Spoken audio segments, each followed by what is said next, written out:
Health is wealth, right? सगळ्यांनाच माहिती आहे, आरोग्य म्हणजेच खरी आपली संपत्ती आहे. तर दरवर्षी आपण सगळेजण ह्या अनुभवांना जातच असतील की नाही, आता वर्ष संपत आलं, पुढच्या वर्षीपासून मी माझी हेल्थ करणार म्हणजे करणारच. अगदी जानेवारीमध्ये बघाल तुम्ही, जिम सगळ्या अशा तुडुंब भरलेल्या असतात, योगा क्लास लावायचा, डाएट प्लॅन केले जातात की नाही, आता मी माझ्या स्वास्थ्याकडे लक्ष देणार म्हणजे देणारच. 1 आठवडा डाएट होतो, महिना जातो, हळूहळू उत्साह सरत जातो.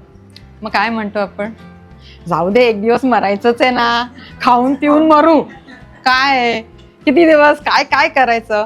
पण मग हेच आपण जेव्हा म्हणतो की डाएट करायचं, तर म्हणजे डाएट म्हणजे मिळमिळीतच खायचं, नुसतं उकडलेलं शिजवलेलं खायचं असं नाही ना. डाएट करायचं आपल्याला झेपेल असं, आपल्याला जमेल असं. आणि का नाही हे डाएट सफल होत, सांगा बरं. तुमच्या मते का नाही डाएट आपलं सफल होत? कामामुळे पण जमत नाही, मन मारून केलं जातं. मॅडम ह्युमरसली सांगते तुम्हाला, जिभेचं आणि पोटाचं जमत नाही. बरोबर, जीभ वेगळं सांगते. हा बरोबर. म्हणजे चव चव चव चांगली आली पाहिजे, बरोबर की नाही? पण असा आपण विचार केला की हेल्दी पण पाहिजे आणि चविष्ट पण पाहिजे. तर आपल्याला हेल्दी म्हणजे ना फार मोठं काही करायचं नाही असं मला वाटतं. सातत्य, तुमच्या EMI म्हणतात, इन्स्टॉलमेंट म्हणतात, मध्ये आपल्या खिशाला परवडेल एवढंच, म्हणजे असं आपल्याला झेपेल एवढंच आपल्याला डाएट करायचं आहे. आणि ते सातत्याने, म्हणजे त्याचे इन्स्टॉलमेंट EMI म्हणतात, सातत्याने एक इन्स्टॉलमेंट गेला की त्याची पेनल्टी आली, तशी मग पेनल्टी आपल्याला वेगवेगळ्या स्वरूपात आपल्या शरीरावरती दिसते. महिला स्वतःच्या शरीराची तेवढी काळजी घेत नाही जेवढी कुटुंबाची घेतो. जाऊ दे, सगळ्यांचं झालं जेवण की आपण जेव. तर मला असं वाटतं की जसं आईनी शिकवायला पाहिजे, तसं आईनी आधी किंवा स्त्रीनी स्वतःच्या शरीराची आधी काळजी घेतली पाहिजे. स्त्री सुदृढ तर कुटुंब सुदृढ.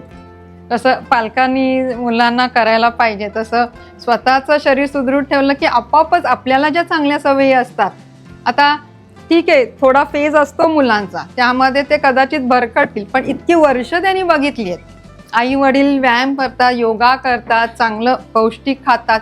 तर मग जेव्हा ते स्वतः विचार करायला लागतात ना, कारण माझं तसं झालं, मी माझ्या आई वडिलांना बघितलंय की बाबा ओरडायचे, ब्रेड नाही खायचा, मैदा नाही खायचा, तेव्हा वाटायचं काय आपले बाबा असं करतात. पण जेव्हा माझ्यावर वेळ आली नाही, मग ते मला आठवलं. तशीच आपली मुलं पण आपलं आठवणारच आहेत.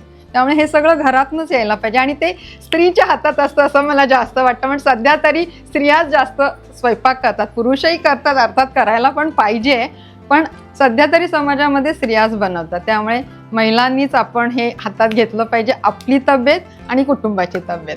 थँक्यू. नमस्ते.